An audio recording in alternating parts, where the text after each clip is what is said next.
I might genuinely start by walking round and putting mixers out, and that's the start of the session. Just go round, just putting mixers everywhere, and then just lapping it until I see something. There, bro, look. No way. Bro, look. Look at them all, look. Nice scaly ones, isn't there? Look at that lot. Lovely carp. That sun's come out and they've just got straight in here. It's like 1.5 foot deep and it just goes boom and then drops off completely. Can't fish from in here though. 1, 2, 3, 4. That one's a 6 scaly one. Swimming right towards me, look, he's looking at me. There's so many of them, mate. This is literally the perfect start when you turn up to a venue you've never seen or never fished before. As you can probably tell if you're aware of this venue, I'm at the Wharf in Cardiff, a really cool urban lake in Wales and somewhere that I've always wanted to fish. It's a dock, so it's going to be deep, it's going to be snaggy.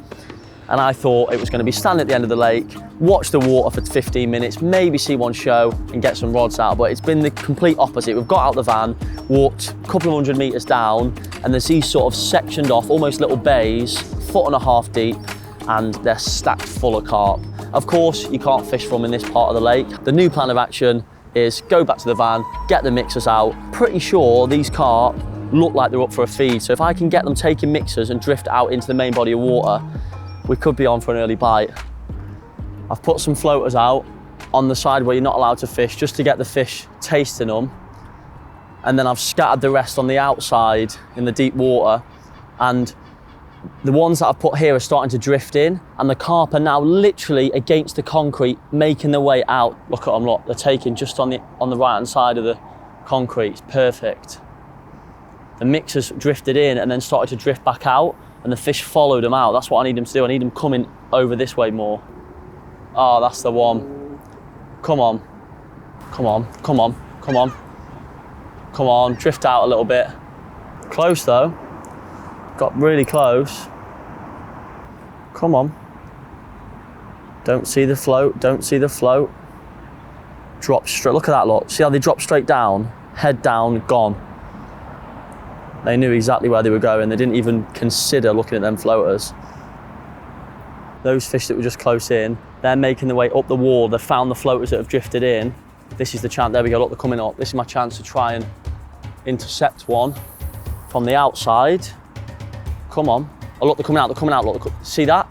He come just to the edge and took one. That's all I need, that small little window. Look at that. He's right in front of me, mate. He just doesn't want to come over that shelf. See him on the left. So close, it's painful. Oh, look at that big in there. Shoulders out the water, Brad. Coming up that bar. Come on. Oh, back that way again. They're not silly, they literally know. They know, don't they? When they're in there, they're just smashing them, and when they're not, they're just... Unfortunately, it didn't come to fruition. The carp obviously know what the crack is, and they stayed on the out of bounds side. And I'm talking by like feet. They were edging as if they wanted to, and they'd get to the shelf, just short of my floater, and then they drift back in. So eventually, after about an hour of trying, I gave up. It was so painful. You're so tempted to just stick it in there and hook one, but it's not fishing, it's out of bounds, you'll upset the locals, it's not worth doing. So reeled in, saved myself the torture, and to be honest with you, on the way back, I did see a carp show right in the middle of the lake. One of the bailiffs actually told me that the crane, which is the midpoint, out in the middle is a raised plateau, and that's a good general area if you can't see them. So one showed there, I watched the water for a bit, and another one showed. So we've come back to the van, and I'm a little bit gutted if I'm honest, because I started speaking to one of the locals. He went for a quick walk to my left, a part of the lake that I haven't even had a chance to look at yet, and he saw a load of carp on the surface. The canal comes in and apparently it's pretty shallow, so I'm kicking myself a little bit. I should have gone there to look before stopping at the van, but it is what it is. I've seen carp showing in the middle of the lake, so the next plan of action, get down there with all the gear, watch the water to make sure nothing else is going on elsewhere, get some rods out, and hopefully the fish turn up in numbers in that midsection and we're able to get a bite pretty quickly. Just gonna get everything set up. Oh. Watch the water in front of me. This is the zone where I saw 2 carp showing, and that's not spending a lot of time watching either. Really good midpoint of the lake. Wind's going this way. and then later on it's switching that way. So I'm hoping that the fish traffic, I'm at least going to pick off the odd fish. First trip, don't know anything about the lake. It's all about watching the water, seeing where the carp are, seeing how they want to feed. Fingers crossed we can put the pieces together and have a productive session. We've not got long, 48 hours, so I need to be really active and alert to make the most out of the time that I've got. Right, as you can see, the wind has picked up drastically. We've come into this middle part of the lake. I've just been having a couple of chucks out with the deeper just to see if there's any bars and also to figure out how snaggy it is in front of me. All the while I've been looking down the lake, just expecting to see something with this wind hacking down, and a glancing look down there, and right on the far bank I just saw a carp come straight out, splosh. That's enough for me. I've been in this swim an hour now, sitting there making my bait mix, and I've not seen anything show in this middle part. The fact I've just seen one show, the fact the wind's smacking down there, we're moving again, let's go. Open water, see that? Straight away, been here 5 seconds, one just comes straight out the water, just in the middle. So I can either fish here, one rod in the 8 foot just off the drop off where all the fish are, and then I've rods in open water. I can fish the end swim, just fish close in, or I can go on the other bank, fish open water and cast into the margin. I've got options all over here, no one else is fishing here, the wind's hacking down. I reckon until about midnight, when the wind switches that way, this is gonna be a really good area. So I'm just gonna have a little look first before I decide where I'm gonna go. God, it's hot, blimey.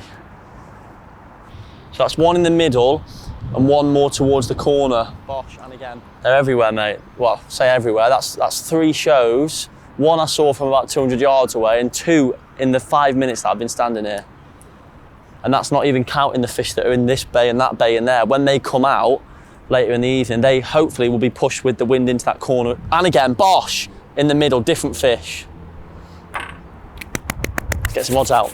Mate, look at them. Look at that, mate. This is madness. And again, 2. They're everywhere. I think fish from here. We can see the whole, I can see the whole lake. They're showing right in front of me. I think over there, the trees might slightly restrict the view. And also I can fish along that left margin where them fish, and again, oh mate, they're right here, look. They're right in close. Yes, this is it. This is the one. Oh, big bosh. So many fish about. The middle rod, this one. Now it's 8.5 foot there, really firm bottom, 8.5 foot. I'm a little bit worried the fish are ziggy. I think they're going to be in the upper layers. I was hoping it's going to be like 4 foot deep, with it being nearly 9 foot. If I don't get a bite in an hour or so and the fish keep showing, I'm going to put 3 zigs out for sure. But let's see what happens, eh? Hopefully that bait pulls them down. Bosh. They're everywhere, absolutely everywhere at the moment. When I tell you I've got carp showing all over me, there's one. This is up there with the most shows I've ever seen. I've seen probably 50 plus shows in the last 10 minutes, all around this arc shape. Nothing closer than sort of 20 yards and nothing further than 50 yards. One rod's out there with a bushwhacker. I'm just getting the second rig ready. Something I use all the time, super confident in. I can see out there with the deeper on the pole that the bottom's relatively flat, so I don't need to worry too much about the presentation. 4.5 ounce lead, slip D multi-combi. I've got a stiff boom section and a supple end section, trimmed down Scopixid wafter over literally a handful of broken boilies and tiger nuts. I don't know what else I can do. For me, if I don't catch a carp in here in the next 30 minutes to an hour, I need to sell my fishing gear. Now, on a serious note, I think they're going to stay here for a little bit. Providing they're not up in the water and they're ziggy, I should get a bite. And if I don't get a bite, all 3 rods are going on zigs. But for now, that's the rigger choice. And I feel like it's going to do the job. Oh, look, behind the pole, look, see that? Behind the pole.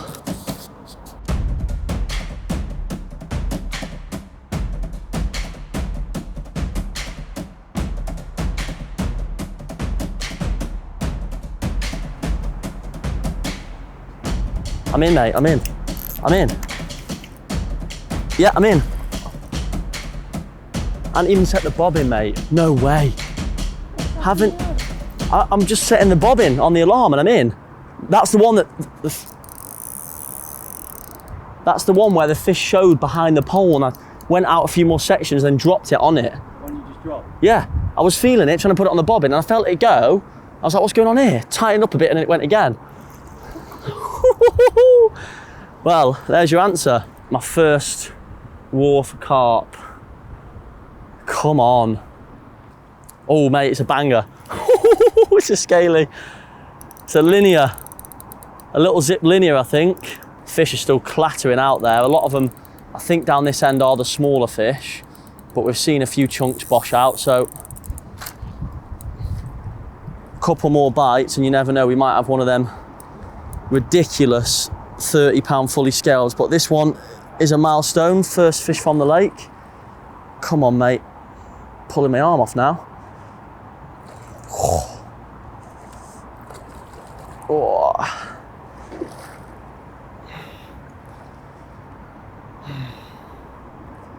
Here we go. It's ready. You're mine, mate. Come on. First one from the lake.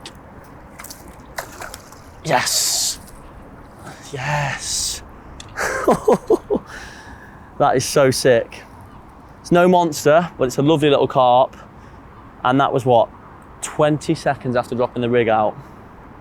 That rig definitely works. Let's get it back out before we even have a look at this one, because there's plenty of carp out there and I've seen a couple of real big and show. Oh, see that fish there? See that fish behind it, look? Mate, this is madness.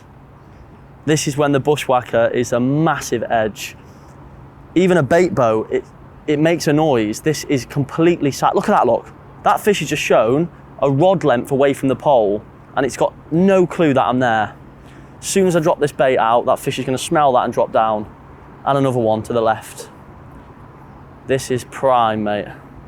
As soon as that straightens out, I'm going to let it drop.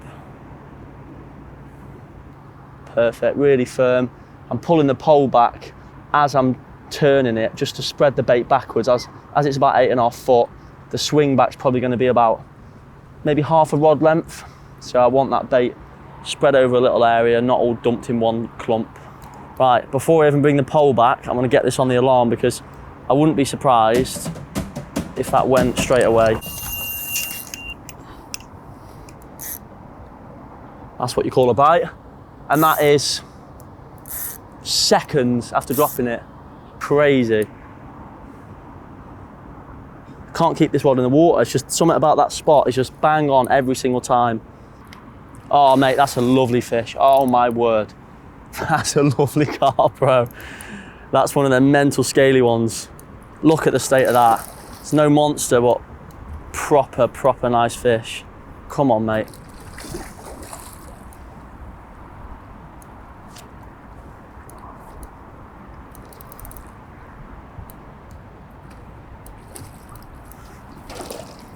Come on. Oh, it's done the Houdini on me. Yes. How's about that from a day of plan A, plan B, plan C, and then it all came together. One show, that's all it took. I was set on fishing in the middle, just one single show, moved down here, and it's all come together. Get in.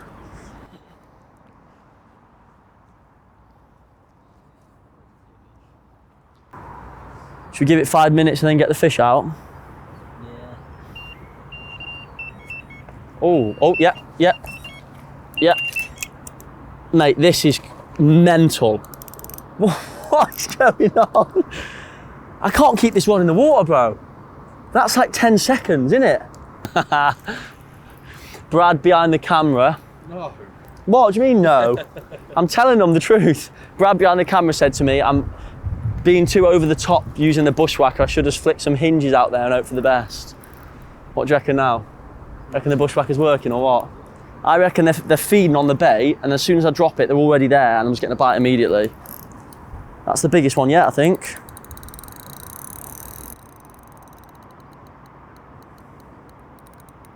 Linear, come on. Come on, mate.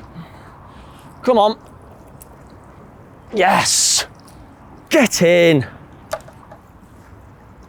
Mate, that's out of hand. It's a 30-pounder, ridiculous fish.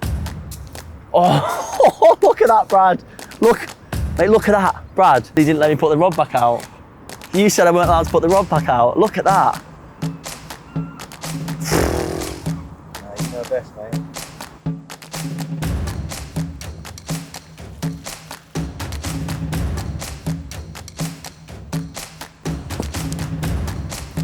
Oh mate, look at that. Look at that. Black eye look.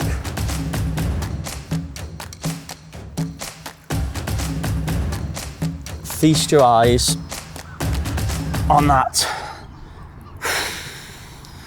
That is a serious carp, a beast. Big one as well, I reckon that's a 30 pounder.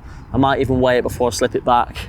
It's got a black eye, it's got that broken linear scales, a purpley tint to it. Serious urban carp. And this is exactly why I've always wanted to fish the Wharf, just full of really old, incredible looking fish like this one. And that shows you've got to be on the carp. I moved down on the wind and in a space of about 45 minutes had 4 bites. And this one was the final one of the 4. I had 2 other lovely little mirrors, little scaly ones, and a little plump one as well. And that was the end of the flurry. I didn't put the rod back out because I had too many fish to deal with. So let's slip this one back, get that rod back out on the money spot and see if we can get another one of these.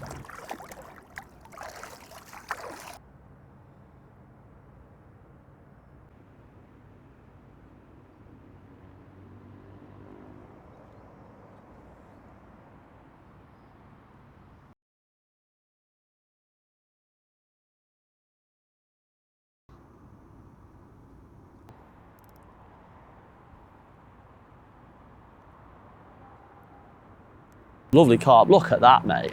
That's out of hand. Plated fully. It's on that same rod as well. Just had 2 bleeps and then it melted. Oh, look at that fish mate, that's a sick one. Yes. It's getting better and better this trip. What a carp mate, look at the state of that.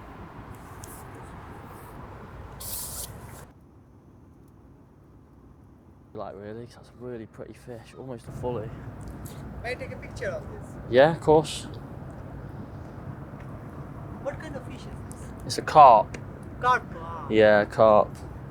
Mirror carp. When you think you've looked out, the rod rips off once again, and I've got myself another incredible scaly carp in my hands. I keep saying it, but the stock of fish in this lake just keep on amazing me. Look at that. Just almost a fully, like full of scales, armor plated, really well proportioned carp. Who knows what the rest of the night's going to bring. I'm going to carry on plugging away, catching as many of these as I can, and you never know. There's one like this at 40 odd pounds, so when there's fish like that lurking, then rods have to go back out no matter how tired you are. What a great start to the night. And a lovely, lovely carp.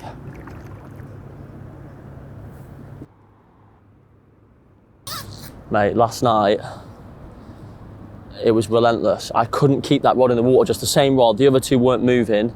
Every half an hour it went. I turned my bite on right down, didn't even wake you up. I just thought I'll let Brad sleep, and if I get a big one, I'll wake him up. Unfortunately, a lot of them were smaller ones. I think I had 4 or 5, and then I reeled it in, put it back out just before sunrise, and had this lovely one. And this one was worth a picture. Look at the state of it, look. Nothing massive, but look at the scale pattern. Apple slices. Since I had this fish, it's been a little bit quiet in this area. I think the fish did push up the lake. So the new plan of action is to bait a couple of areas in this swim, pack the gear down, go for a mooch on that far bank, try and get a daytime stalking opportunity, and then we're going to come back in here for the evening. It's a perfect vantage point. We can look all the way down the lake, and as soon as the carp start showing, we're going to get on them. But let's slip this lovely carp back, fold them rods up, get on the move with the scope gear, and try and get a daytime opportunity. Thank you very much, you lovely little carp.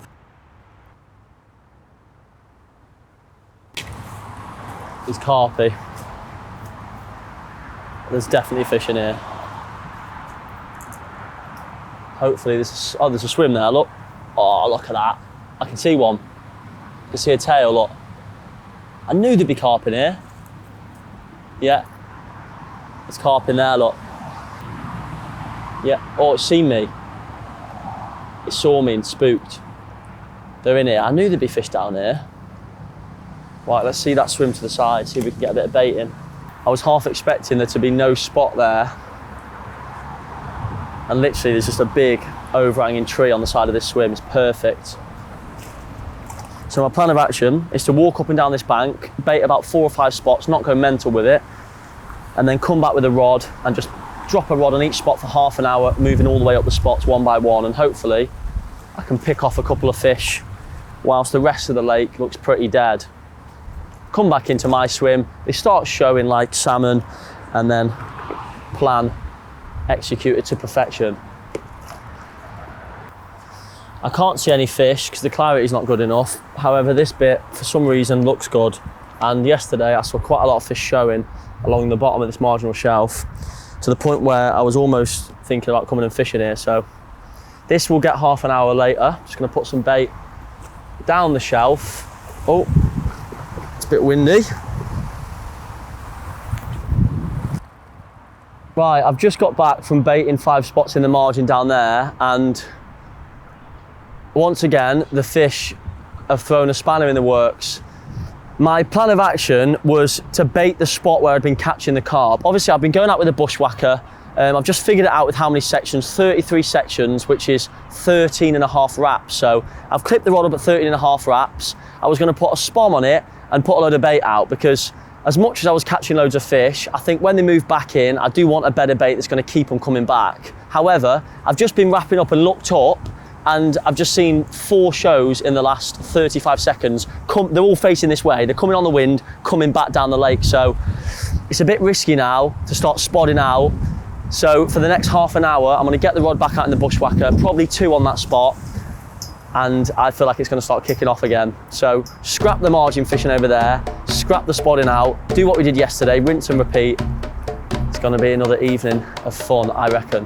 Let's get it out.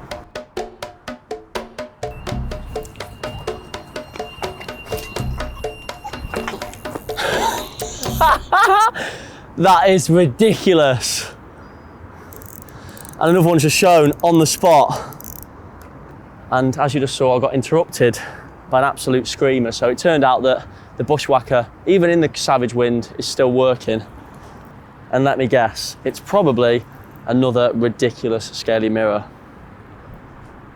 Surely a big one's not far away now. Oh! Oh, that was a good one. I was giving it the big one. That's the first one I've dropped. Oh, I saw that. It was a good mirror. Damn, wasn't a monster though. Barbless hooks, it's going to happen in it every now and again. Back out we go.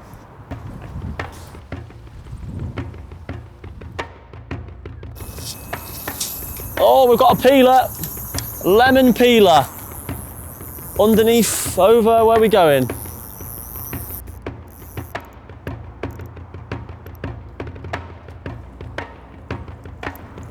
Every fish in here is a joke, isn't it?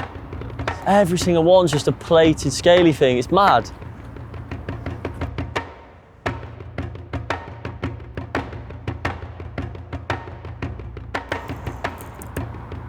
What are you, mate?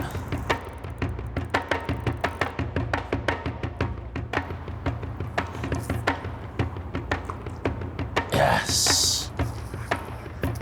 Nice, very nice. That's a couple of carp now.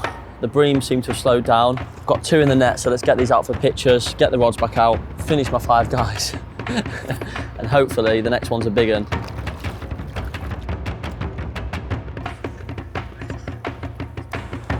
Right, we've changed the tactics slightly from the first evening in this swim. Now, not that the bushwhacker wasn't extremely effective, because I had the most bites that evening. However, there's a lot of fish moving in around this time. There's bream, there's eels, there's carp, there's a bit of everything going on, and the bushwhacker is a little bit slow. So I'm going for speed now over dead pinpoint accuracy. However, I'm still spotting with a micro dot spot on a tight little spot, 2 rods over the top. And I've realised now that the carp aren't actually scared of it, because as that's just hit the water, one is just clattered out about a rod length behind it. So speed and efficiency, 10 spots over the rods. Fish are on the way back in like clockwork.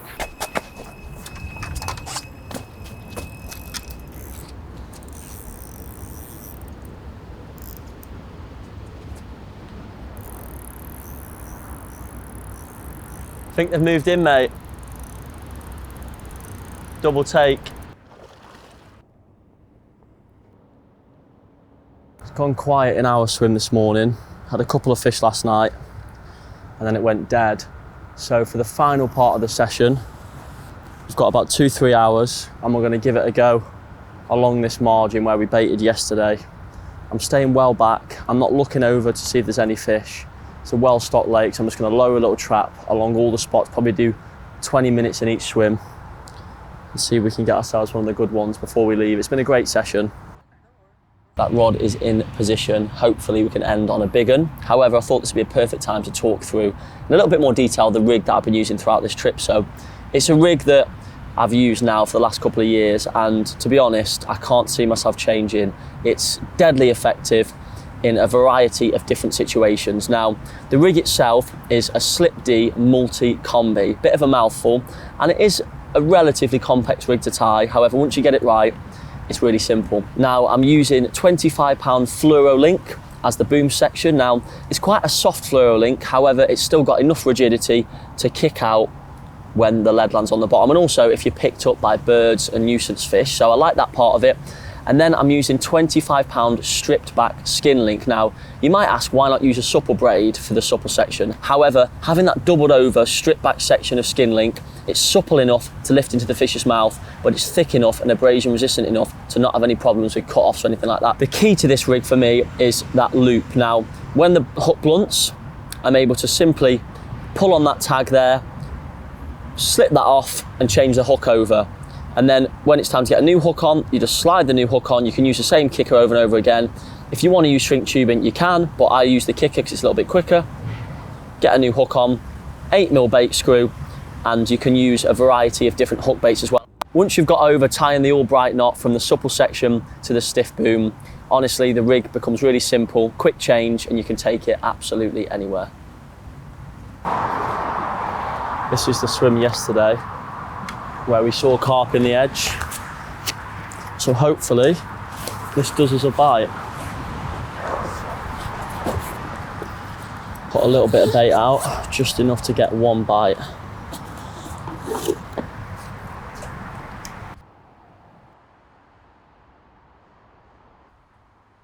Well, unfortunately, the time is up.